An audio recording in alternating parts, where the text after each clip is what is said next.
Hi everyone, my name is Vanny Christy Chavez, and today I'm going to talk about the difference between the BP 220 and some other Philippine presidential decrees. As a continuous reporter, I've been following the issue of land use codes in the Philippines. And today I'll explain what BP 220 is and how it's different from Presidential Decree 1096, 1185, 1216, and 957. So, according to BP 220, it defines open space in residential subdivisions. No, and the other presidential decrees I mentioned focus on different aspects of land use. In Presidential Decree 957, it's also known as the Subdivisions and Condominium Buyer Protective Decree. It protects buyers of subdivision lots and condominium units. And Presidential Decree 1216 is also related to open space in residential subdivision. And the Presidential Decree 1185 is also known as National Fire Protection Code. It focuses on fire safety. And the Presidential Decree 1096, it's also known as the National Building Code. It sets standards for the design, construction, use, occupancy, and demolition of all buildings and structures. Thank you. So this is a simple outline of BP 220. BP 220 refers to a building permit 220. It outlines the subdivision design and building design processes in the Philippines. Now, there are two main categories covered under BP 220. These are subdivision design. This refers to the planning and layout of a residential area. It also considers factors like roads, drainage, and utilities. In building design, this refers to the design and construction of the individual houses or buildings within a subdivision. It consider a factor like building codes and safety standards. So, and now we have basic needs of human settlement. So these are the essential elements that make a place livable and healthy for its residents. So here's a breakdown of the six basic needs listed. So number one is water. This is very crucial for drinking, of course, sanitation and hygiene. Human settlements need a reliable source of clean water. Again, movement and circulation. It refers to the ability of people and goods to move around and safety and efficiently within a settlement. So this includes roads, pedestrian walkways, and the bicycle lanes. Next is the storm drainage. So this is a system that removes rainwater from streets and properties to prevent flooding, and this is very essential to protect public health and safety. Solid and liquid waste disposal.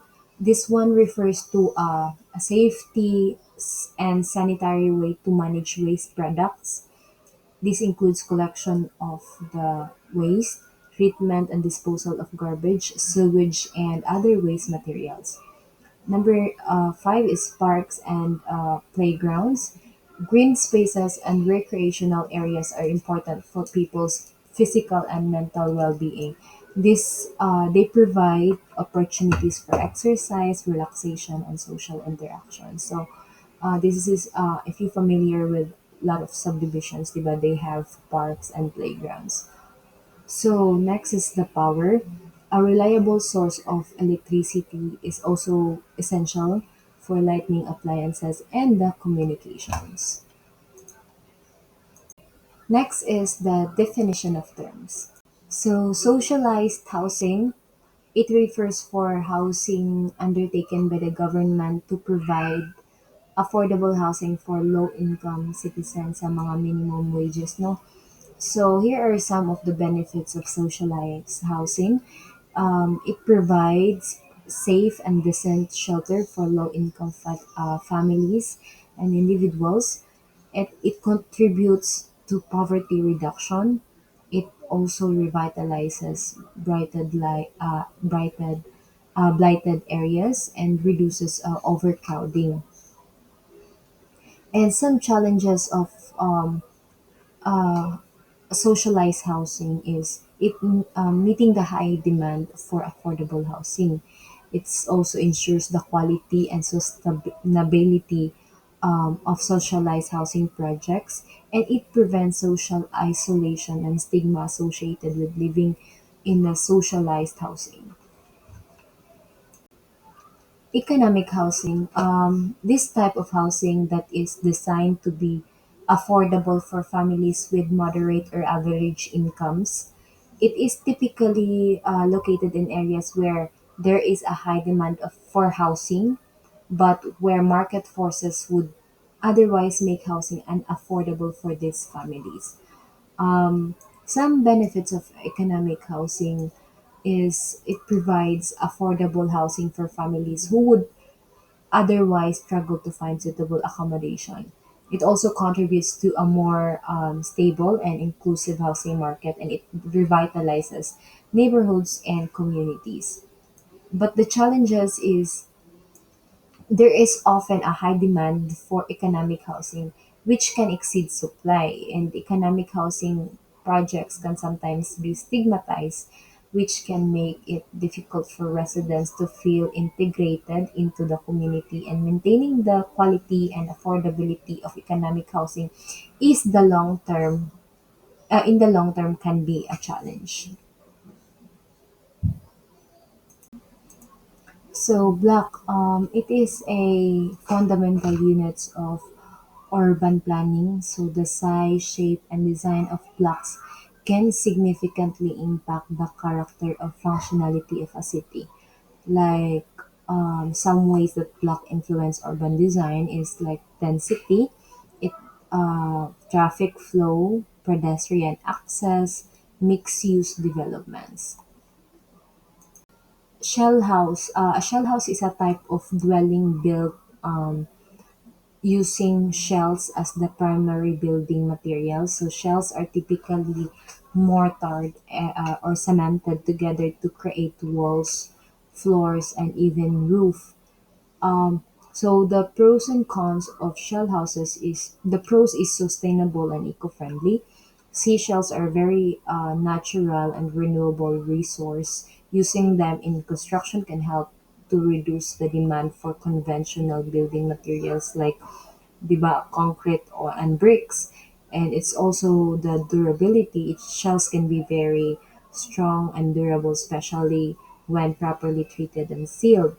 In aesthetic appeal, shell houses can have a unique and eye-catching appearance. But the cons is its limited availability. Um, the availability of shells suitable for construction can vary depending on the location, and building a shell house may require specialized skills and knowledge not common among construction workers. And some building codes may not explicitly allow the use of shell as a primary building material. And next is the complete house, shell house, plus all windows and doors and partition walls. Part 1 in subdivision design. So, planning consideration for subdivision design. So, these considerations are very important for ensuring that a subdivision is safe, livable, and meets the needs of a future residents. So, avoid areas subject to flooding or hazards. So it means that the subdivision should not be built in areas at high risk of flooding, landslides, or other natural disasters. Next is preserve trees with diameter of 200 mm or greater. So it helps to protect mature trees and the environment benefits they provide. So next is follow easement requirements set by the other codes. Easement are legal rights to use someone else's property for a specific purpose, such as access to utility lines. Following easement requirements ensures that these rights are respected and that utilities can be very properly maintained. Next is last is the provide major streets with extensions for future connections. So this helps to improve traffic flow and connectivity within the subdivision and to surrounding areas. There is no fixed ratio between saleable and non-saleable lots in the Philippines. So it means that developers have some flexibility in how much they allocate for residential purposes or saleable lots and how much they allocate for common areas or non-saleable lots. In current regulations, there isn't fixed ratio. Department of Public Works and Highways or DPWH standards requires a minimum of 30% of the total subdivision area to be designated as non-saleable lots. So these non-saleable lots are supposed to be used for roads and sidewalks, drainage and sewerage systems, parks and playgrounds, and open spaces. So here, this outlining the requirement for parks and playgrounds and subdivision. Parks and playgrounds are mandatory for projects that measure 1 hectare and above, and the area allocated for parks and playgrounds must be exclusive of areas for community facilities, and basketball courts are considered acceptable within the park and playgrounds area. So that required open space allocation for subdivision. So it specifies that the allocation must be at least 30% of the total gross area and that the seven at least 7% of that open space must be dedicated for parks and playgrounds. So this is a show a pocket park. A pocket park is a small, publicly accessible green space usually located in an urban area. Typically smaller than the traditional parks, ranging in size from a few hundred square meters to a half hectare or less. It is located in densely populated areas where residents may not have access to larger parks, and it can provide a variety of benefits, such as recreational space for people of all ages. It also improves air and water quality, reduce stormwater runoff. Also increase popular property values and a place for community gatherings. So this one talks about the requirements for a multi-purpose center in a subdivision. Um, So that multi-purpose center is required for projects 1 hectare or bigger, whether socialized or economic. So socialized housing, again, it refers for housing projects undertaken by the government to provide affordable housing for low-income citizens. Economic housing, it is a type of housing that is designed to be affordable for families with moderate or average incomes, and the multipurpose centers are facilities that can be used for a variety of purposes by the community. So this may contain rooms for meetings, social events, recreation, or other activities. So this table 2 outlines the requirements for neighborhood commercial centers or NCC. Um, so here's a breakdown of the key information. Minimum lot area is 5,000 square meter. Minimum building area is 1,000 square meter.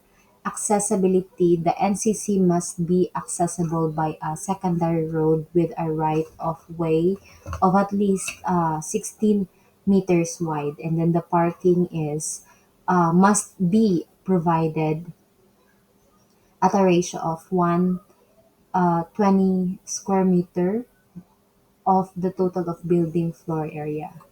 So, national or I mean neighborhood commercial center or NCC is a small scale commercial center that is intended to serve the daily needs of residents in a surrounding neighborhood. They typically offer a variety of shops and services such as convenience stores, sari-sari stores, restaurants, bank, laundromats, barber shops. So community table three is about community facility allocation. There's economic housing and socialized housing. So the density, number of lots per hectare, and the allocation. So this is the breakdown and the breakdown of economic housing and also for the socialized housing.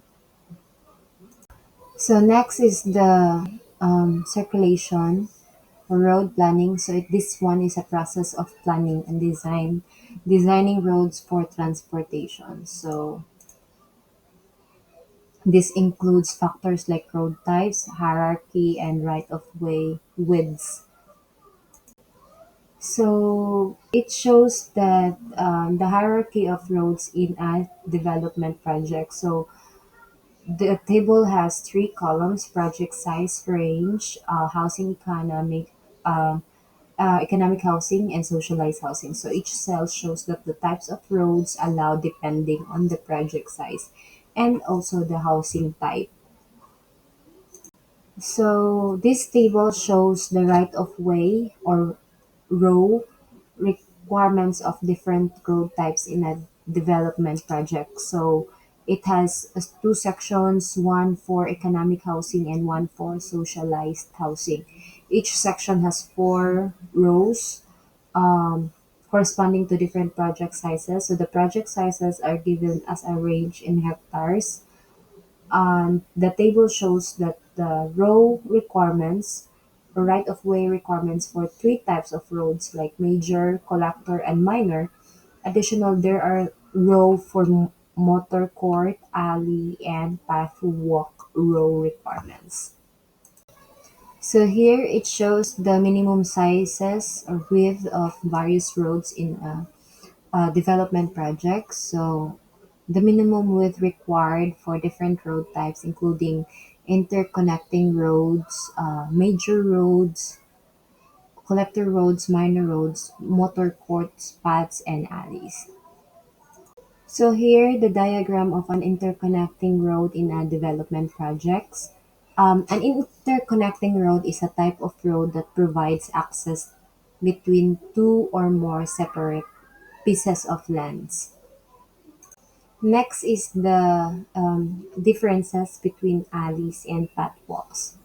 So an alley break a block, it must not be used as access to a property, and a pathwalk provides pedestrian access to a property. It may be used as property access for socialized housing only. Maximum length is 60 meters.